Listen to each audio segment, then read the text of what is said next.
നമസ്കാരം. എന്നെ മനസ്സിലായി കാണുമല്ലോ. ഒരു പ്രത്യേക വിഷയം പറയുകയാണ് ഉദ്ദേശം.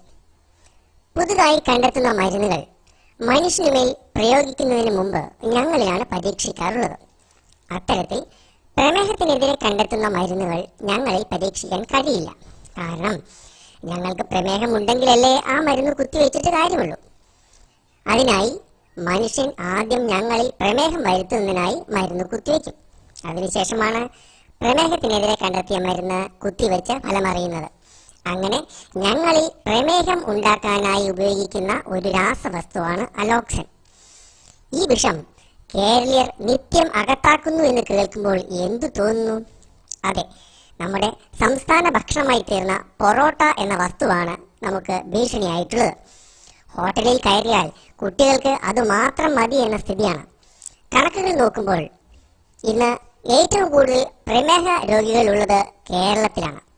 ഈ പൊറോട്ട അഡിക്ഷനും പ്രമേഹവും തമ്മിൽ എന്തെങ്കിലും ബന്ധമുണ്ടോ എന്ന് നോക്കാം. പൊറോട്ട ഉണ്ടാക്കുന്നത് മൈദ കൊണ്ടാണല്ലോ. എന്താണ് ഈ മൈദ?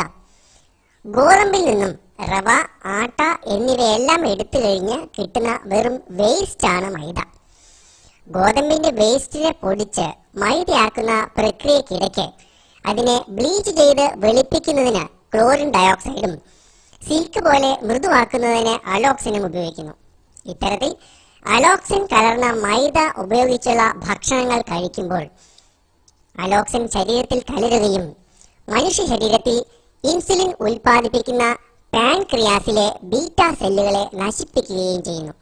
ശരീരത്തിൽ ഇൻസുലിൻ ഉൽപാദനം കുറയുകയും പ്രമേഹം എന്ന അവസ്ഥ ഉണ്ടാവുകയും ചെയ്യുന്നു. കേരളത്തിൽ പ്രമേഹ രോഗികൾ കൂടുന്നു എന്ന വാർത്ത കേട്ടു കാണുമല്ലോ. പോസ്റ്ററുകൾ ഒട്ടിക്കാനുള്ള പശയായി മാത്രം ഉപയോഗിക്കേണ്ട ഒരു സാധനം നമ്മൾ ആഹാരമാക്കിയിരിക്കുന്നു. ഉണർന്ന് ചിന്തിക്കേണ്ട കാലം അതിക്രമിച്ചിരിക്കുന്നു. പൊറോട്ടയ്ക്കെതിരെ നമുക്ക് ഒന്നിക്കാം. നന്ദി.